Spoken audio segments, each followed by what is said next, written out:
The situation in Ukraine, you still have the fight underway for Ukrainian cities, notably Mariupol on the Sea of Azov in the southeast of Ukraine, Kyiv, the capital, in the center north of the country, increasingly encircled by Russian forces.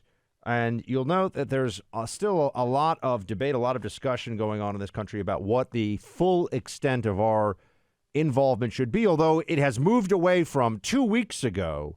It seemed that no-fly zone was gaining some momentum in the conversation. People were saying we need to give F-18s. Even some Republicans recently were out. Some Republican governors said that we should give F-18s to Ukraine so they can prosecute a more effective air war against the Russian invader. Number of governors have been over to Poland. Joe Biden is over in Europe right now, I believe, and he is going to be announcing new sanctions against Russia shortly. So increasing the economic pain on Russia. And in the meantime, you have discussions about what are the Russians going to do. On the one hand, Clay, there's still a back and forth over whether the Russian offensive is stalled or if it is just proceeding as a bloody, massive military campaign would, which is slowly, methodically, and brutally. Or is this a possibility? Is this a moment where there could be a turning of the tide against the Russians? Here's the former four-star general and former CIA director, David Petraeus, last night on CNN, saying that there's always this threat that we have to be aware of Russia using a nuclear weapon because of the stalemate. Vladimir Putin's spokesman, Dmitry Peskov, acknowledged today that Vladimir Putin hasn't achieved his aims in Ukraine and also refused to rule out the use of nuclear weapons if Russia faces an existential threat. What is your assessment of those two very significant comments from someone so close to the Russian leader? It's an extraordinary admission from someone close to President Putin.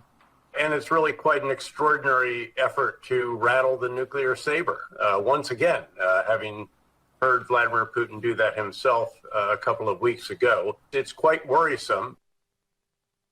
It's quite worrisome, the former four-star here, General Petraeus, former General Petraeus, says about this. Clay, I think right now what we're seeing is reality setting in more among the political class of this country, that short of a massive escalation of U.S.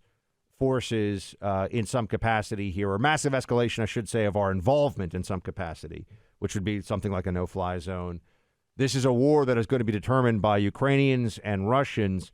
And you can, on the one hand, say, well, maybe a no-fly zone wouldn't be that big a deal. And on the other, have people who, I mean, General Petraeus is a smart guy. He's obviously had his challenges in the past, but he's a very smart individual, saying that there's a threat of nuclear weapons in the background. I think the American people, by and large, still just don't want us to be in another war. And even the Biden administration seems aware of that.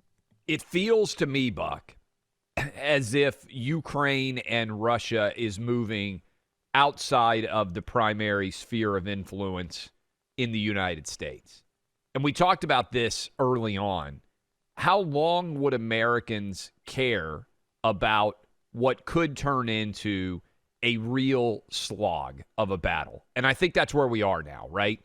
Initially, it was, are we going to see a lightning strike taking over of Kyiv? Are we going to see a massive, quick succession of cities fall to the Russians? Are we going to see Volodymyr Zelensky? Are we going to see him killed? There were a lot of different captivating storylines in the initial days of the Russian invasion.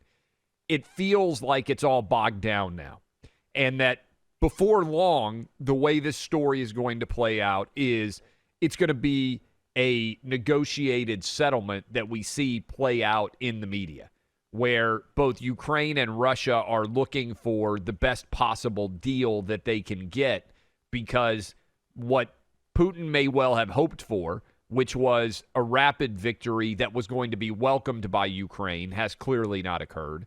And what Zelensky might have hoped for, which was putting forth so many casualties onto the Russians that they eventually decide to basically stop their advance, doesn't seem to have occurred either. And so there only seems to be one result left, and it's what are the terms of ending this war going to look like. And there's still talk about dramatic escalation that could happen on the Russian side, which we should all be aware of. You're hearing more right now about nuclear, which we just mentioned in the context of that threat in the background and General Petraeus' comments.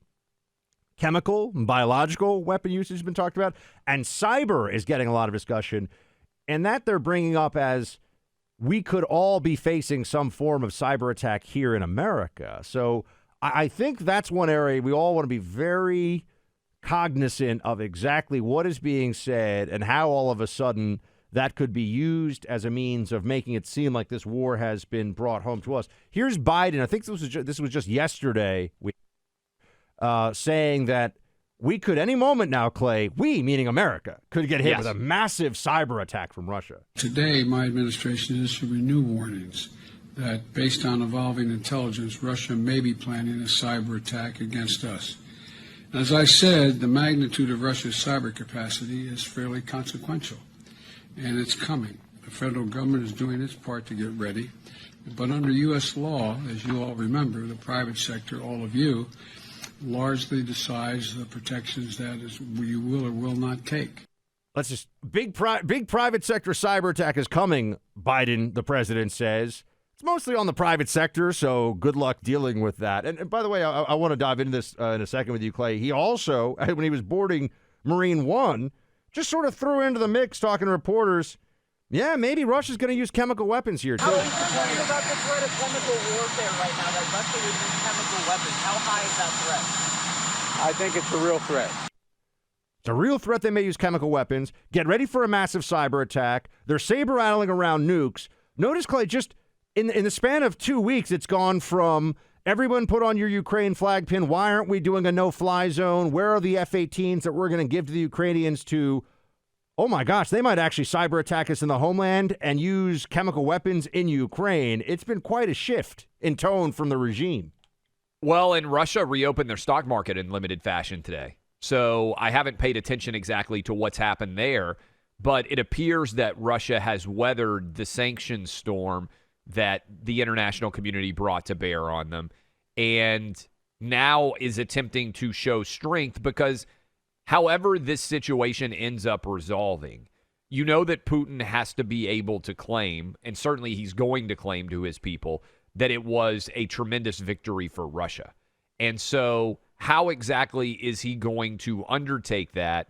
And I still think, Buck, the only way this story really changes in the way that we're discussing it right now is if Zelensky gets killed by Russia, because that is what is going to provoke a truly emotional response, because he has become the head of the resistance. He is the personification of Ukrainian fighting spirit. And so if he gets taken out, I think the pressure for America to act more aggressively grows. I was going to say, okay, war game this out then right now with me and with everyone that we're talking to across the country. What do you think happens if Zelensky does get hit in a missile strike by the Russians, something along those lines? What do you think then? What does the international community do? I think there is an immediate call for some kind of military response. You think we maybe I'm not go saying, in I'm not if they saying kill that Zelensky? we're going to do it, but I'm saying that some politicians are going to take that step because Zelensky's death will be responded to emotionally, primarily on social media. You saw everybody with the Ukrainian flag. If Zelensky were to die, he would become a martyr for democracy. He would become the great hero. All the blue checks that follow whatever the emotional tides are would change their profile pictures to Vladimir to Zelensky. They would demand that America stand up and in some way that his death would not be in vain. And I think it would accelerate demands for NATO and international support of Ukraine in a massive way. I think we've approached this now that the war is however many, we're in basically a month into this conflict. Yeah. I think we've approached this the right way, which is to say, don't get caught up in the immediate narrative that is being fed to you from any quarter. Look at as many sources as this is what we do every day, but look at as many different sources of information as possible to get the fullest picture. Don't be driven by emotion. Don't accept simplistic narratives, because that's what often happens in conflicts like this. People say, oh, there's a good side, the bad side, so we should do X. Well, it's not as easy as just, you know who's good, who's bad, and therefore you do the following. And then beyond that, I would say, Clay, just the recognition this is going to be longer, harder, messier, and honestly more awful than I think a lot of people were anticipating in the early days of this. Here is National Security Advisor for Biden, Jake Sullivan. And notice that none of these people you hear speaking, Biden included, instill any confidence whatsoever when you're just listening to them talk about this. I mean, it sounds like you're listening to, the HR department at Mutual of Omaha tell you where you're going to get your dental benefits this year, right? I mean, they really do not. None of the people they have speaking about this, Jen Psaki, Joe Biden, Kamala Harris, Jake Sullivan, you're just like, really? This is who I'm dealing with on this?